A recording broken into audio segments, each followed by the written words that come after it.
Hi there, welcome to the channel. Welcome back if you're a return viewer. You're watching the Christchurch Review of Books and I'm Kerry. Today, possibly my last review of 2024. It's the 21st of December, 4 days till the big day that we've been spending all our money on apparently. And I am currently on my annual leave. It's the first time I've had annual leave for several years, and it's kind of a daunting thing having 2 and a bit weeks without any work pressure and any expectation to be somewhere at a certain time or place.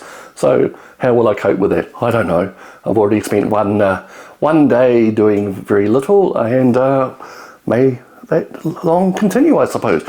Anyway, like I said, this is possibly the last review for 2024 on this channel. We'll see what happens in the near future. Anyway, the book today for discussion is Better the Blood by Bennett. And my copy has a sticker on the front saying it was a finalist for a fiction award, something to do with the Auckland book prizes, which is like the big book prize in New Zealand. So people obviously like this book, and I quite enjoyed it too. And this is a police procedural crime thriller. I'm not sure what you would like to call the genre, detective story, that type of thing. You know what I'm talking about. It's a genre, lots of people love it, sells like hot cakes all over the world. And the novel factor about this one is written by a New Zealander and it is set in New Zealand. And the fact that still seems novel to me maybe says something about me more than the book.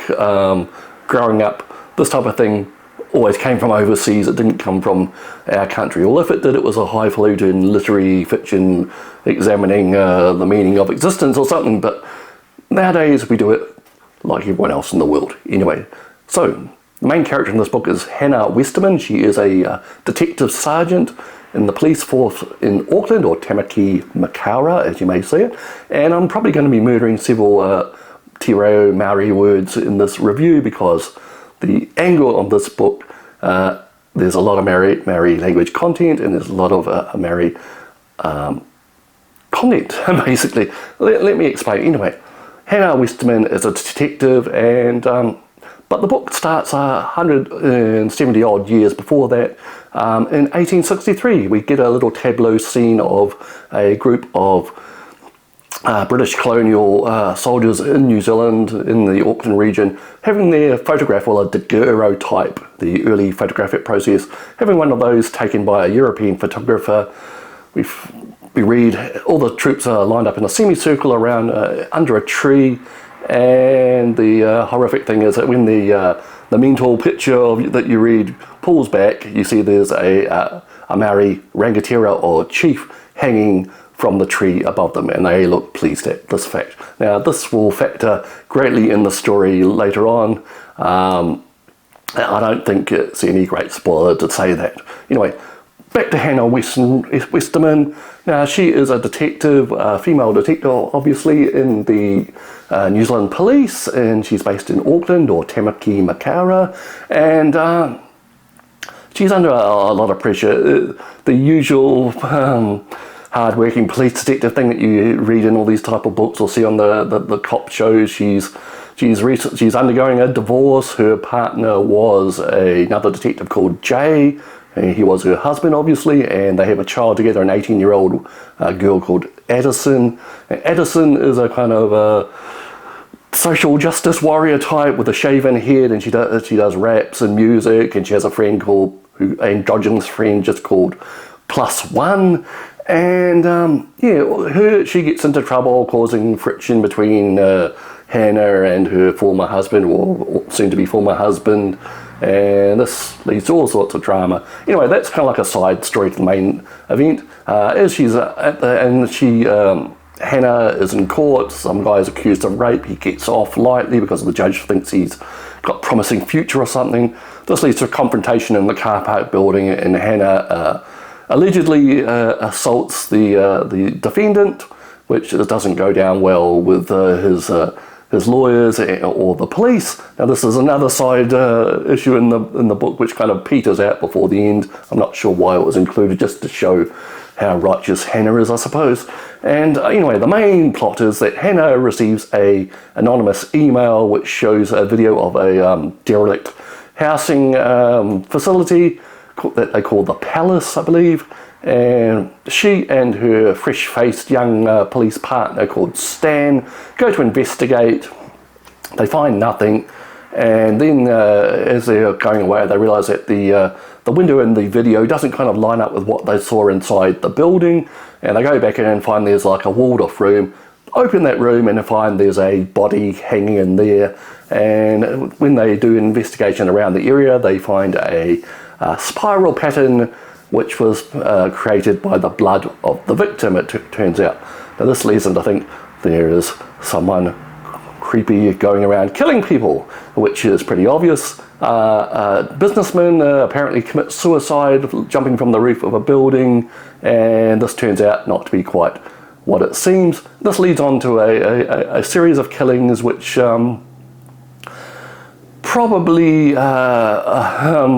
a bit of a spoiler to explain why they're happening, but it has to do with past injustices in New Zealand, and the injustices dealt out to the Maori people by the colonial British and 170 years ago, and that is the main driving force behind this book. I was kind of debating whether this is a police thriller which uses the injustices to the Maori people as a prop, or is it a book explaining the injustices to the Maori people and using the police thriller as a prop? You could see it either way.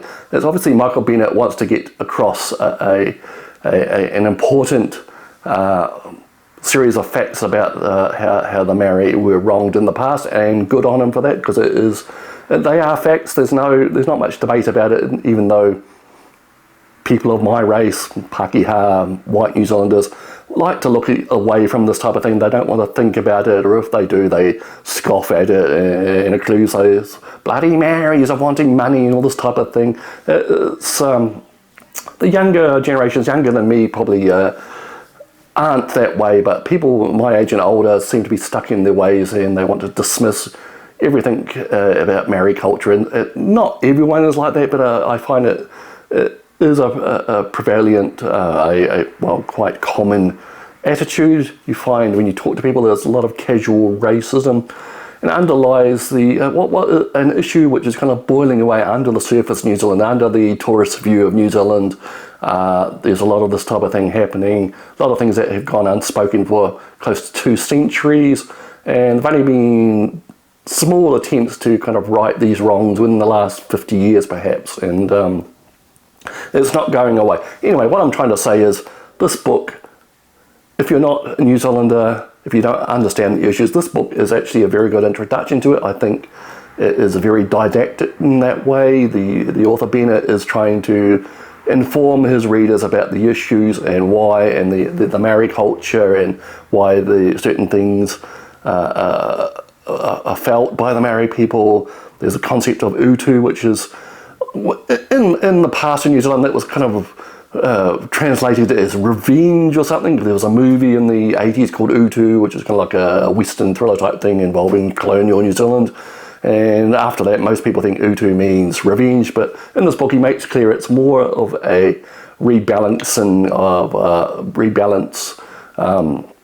bringing things back into order. And anyway, I don't think it's a big spoiler to say that the serial killer in this book is trying to bring Utu and what he perceives are ancient wrongs, and he is unmasked about a third of the way into the book. There's not much a huge mystery about his identity after that.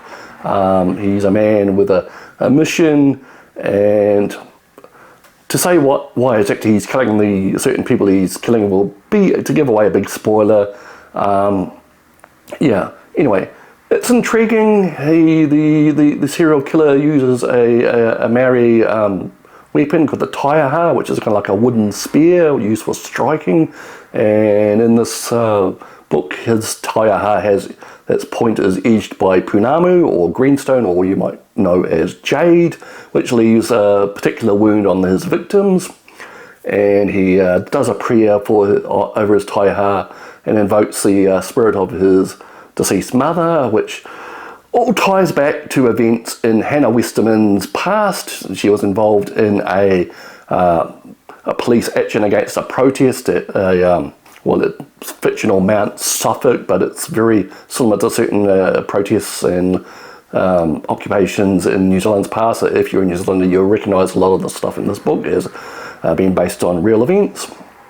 And Hannah Westerman, as a young police constable, was given orders that she has to go break up this protest, and this her actions there lead her to become estranged from her local Maori family in her small town where she's from. They disowned her, and this has become a growing wound with her.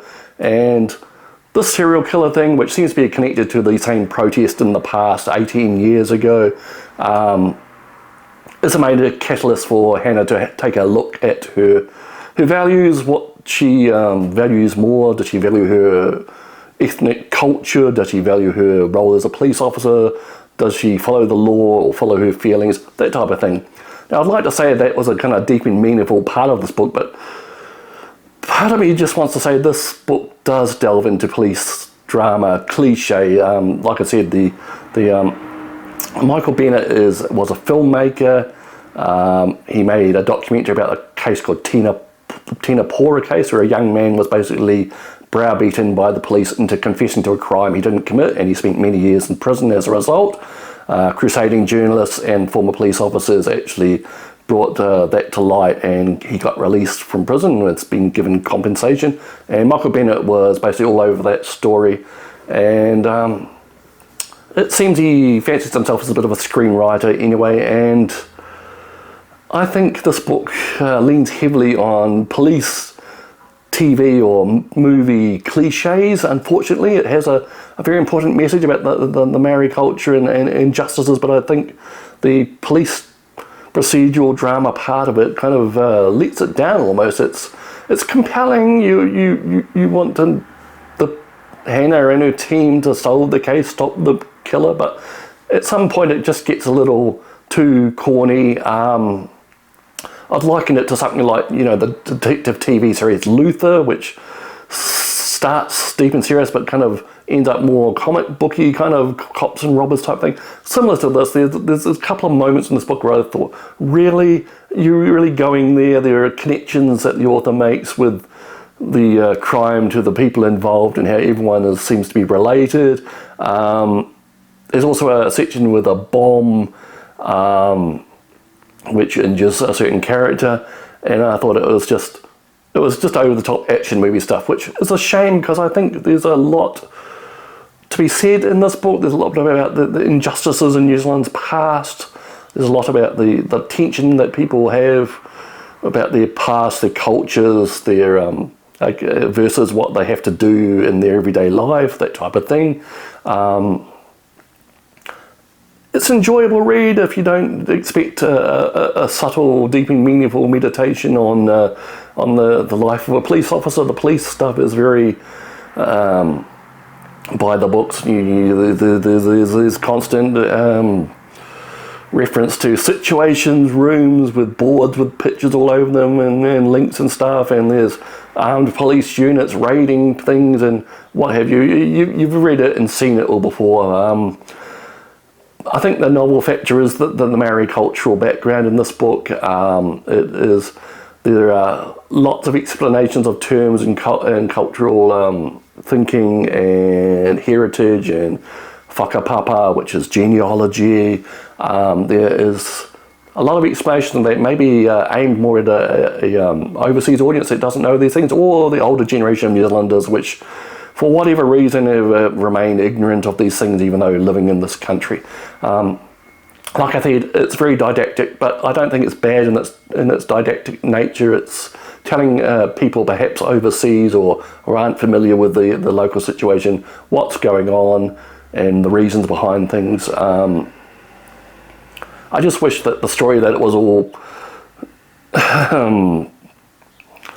wrapped around or hung on was a little deeper, a little more subtle maybe than a kind of action police drama. And I've seen interviews with Michael Bennett where he has said that he's trying to sell rights to this as a TV series. I think that might be a mistake. I'm not sure it would work. I don't know how the the Maori cultural stuff would work in the police drama, but maybe it would be a selling point. Maybe it would be a intellectual property uniqueness that could sell a series on this. Anyway, like I said before, I'm rambling a bit here, sorry. It is a compelling story if you just want to know how the serial killer is stopped and how Hannah resolves the dichotomy of her existence, basically. But like I said, it does sway into cheesy, cornball, cartoony police drama territory. Just be warned about that. Well, that's my opinion anyway. I'm interested to learn that there is a second book in this series called Return to Blood, which has the further adventures of Hannah, apparently apart from the police force, which probably gives a bit of a spoiler about how she decides to live her life at the end of this book. And there is a third book on its way next year called Carved in Blood. I am curious how Hannah's story continues without the trappings of the police structure and drama. What does she do and how does she cope? So I have actually ordered a copy of Return to Blood, which should arrive hopefully before Christmas. So whatever my misgivings about this book, it's got me hooked now to buy in the series. Anyway, so that is Better the Blood by Michael Bennett. Like I said, New Zealand police drama with a healthy helping of Maori culture, history, explanations all up through the book about all the Maori terms and what have you. There are footnotes, there's little afterword, let you know why things are happening and why people are thinking that way. Police side of stuff, entertaining enough, but nothing particularly new there. Alright, so that is the review. I hope you enjoyed it. I hope I haven't rambled too far. I felt I was trying to struggle to express my feelings about this book, but I don't think it's bad. It's good, but could have been better. So that is Better the Blood by Michael Bennett, and I am Kerry, and I am signing off now. Hope you have a Merry Christmas if you celebrate that holiday. I hope you have a happy holiday, whatever you celebrate, whatever faith you follow, and we'll see you next time.